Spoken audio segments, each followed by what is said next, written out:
السلام عليكم ورحمة الله. النهاردة إن شاء الله آخر حلقة في سورة الرعد، وإحنا ما زلنا بنتكلم عن الشركاء، ودي الحلقة الثالثة.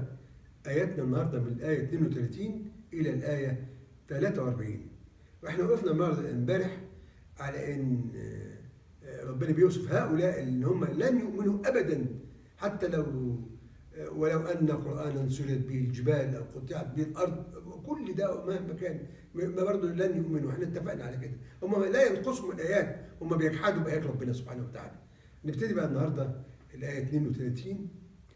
أعوذ بالله من الشيطان الرجيم. ولقد استهزئ برسل من قبلك، مش أنت لوحدك بقى يا محمد، وده كأنه بيسلي سيدنا محمد وبيواسيه على ما يلاقيه من هؤلاء الكفرة. فأمليت للذين كفروا ثم أخذتهم، أمهلتهم، اديتهم، يعني ما أخذتهمش على طول، لا ده أنا اديتهم فرصة. ثم أخذتهم. طب تخيلوا بقى ربنا لما يأخذ بقى بالعقاب بقى، فكيف كان عقاب؟ عفوا، ربنا يقول فكيف كان عقاب هؤلاء الكفرة. أفمن هو قائم على كل نفس بما كسبت، في رقيب على كل واحد. وجعلوا لله، تخيلوا الرقيب ده هو ربنا سبحانه وتعالى. لو الواحد استحضرها في نفسه فعلا وما انساهاش، لا هيسرق ولا هيزني ولا ابدا، لانه القائم عليها ده المشرف ومراقب بيحاسبها.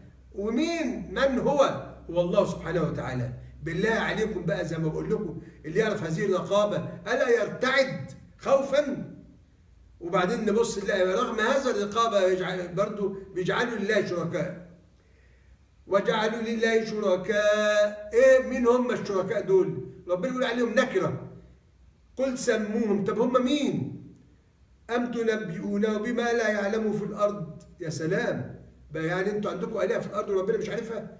ام بظاهر من القول بل زين للذين كفروا مكرهم وصدوا عن السبيل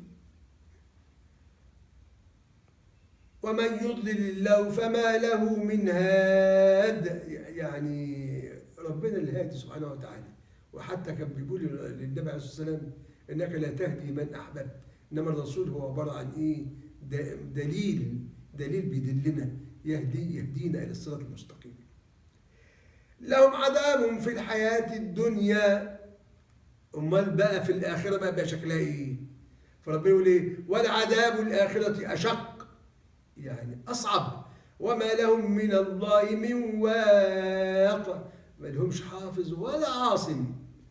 تعالوا بقى هنا نقله جميله بتتكلم عن الجنه واهل الجنه. مثل الجنه، مشاهد بقى تطمئن القلب. مثل الجنه التي وعد المتقون، فيها ايه بقى؟ ربنا يجعلنا ويجعلكم منها من اهلها ان شاء الله. تجري من تحتها الانهار أكلها دائما، ثمرها موجود للأكل. وظلها، تلك عقبى الذين اتقوا، المؤمنين. إنما التانيين بقى إيه؟ وعقبى الكافرين والعياذ بالله، والعقبى الكافرين النار. والذين آتيناهم الكتاب يفرحون بما أنزل إليك ومن الأحزاب من ينكر بعضه. يعني هنا بيتكلم على ايه؟ على المؤمن، بيوصف المؤمن. والذين اتيناهم، كان ده الفريق الصادق من اهل الكتاب، بيفرحوا ويؤمنوا. لكن من الاحزاب، من اهل الكتاب والمشركين، بيرد على الانكار بتاعهم ده بايه؟ والذين اتيناهم الكتاب يفرحون، منهم هم يعني يفرحون بما انزل اليك ومن الاحزاب من ينكر بعضه. قل إنما أمرت أن أعبد الله ولا أشرك به إليه أدعو وإليه مآب. احنا كلنا راجعين وإليه المآب للجزاء والحساب. وكذلك أنزلناه حكما عربيا، بلغة العرب، لتحكم به بين الناس، لغتهم. ولئن اتبعت أهواءهم بعدما جاءك من العلم ما لك من الله من ولي ولا واق. مالكش لا ناصر ولا حد ينصرك أو يقيك من عذاب الله. وطبعا الخطاب ده للنبي عليه الصلاة والسلام، ولكن المراد به الأمة بأكملها يعني.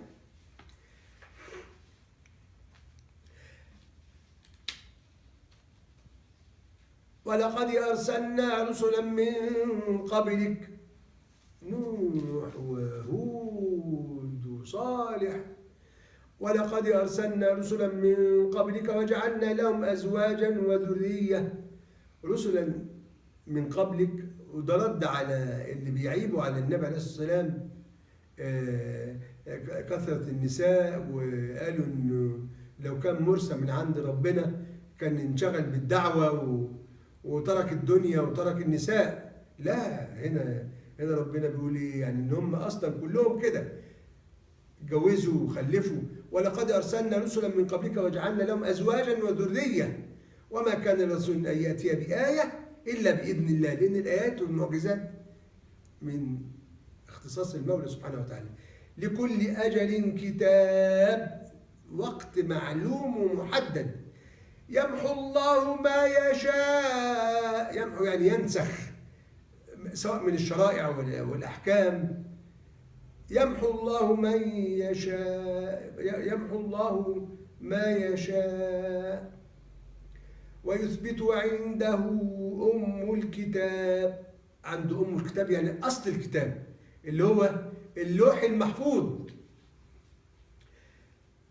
وإما هنا بقى ده خطاب للنبي عليه الصلاة والسلام بإيه؟ بيطمنه وبيقول له يا محمد، سواء أنت كنت عايش وشفت عذابهم ولا مت، برضه أنا مش هسيبهم لأن هم إلي مرجعهم. بص بقى بيقول له إيه؟ وإما نرينك بعض الذي نعدهم في حياتك، يعني تكون أنت عايش وتشوف أنا بعمل فيهم إيه، أو تموت قبل ما أعمل، أو نتوفينك. ما تخافش ما تقلقش، فإنما علينا البلاغ وعلينا الحساب. أولم يروا أنا نأتي الأرض، لا ربنا بقى مكن المؤمنين هنا، والأرض بتاعتهم بقت تتسع، والأرض الكفار بتنقص طبعا ده بالفتوحات. أولم يروا أنا نأتي الأرض ننقصها من أطرافها والله يحكم لا معقب لحكمه، لا رد ولا مبطل لحكمه وهو سريع الحساب. وقد مكر الذين من قبلهم فلله المكر جميعا يعلم ما تكسب. يعني هنا قد مكر الذين من قبلهم اللي هم مين؟ هؤلاء الكفار اللي خلوا بأنبيائهم، وبرضه مقصود بها كفار قريش.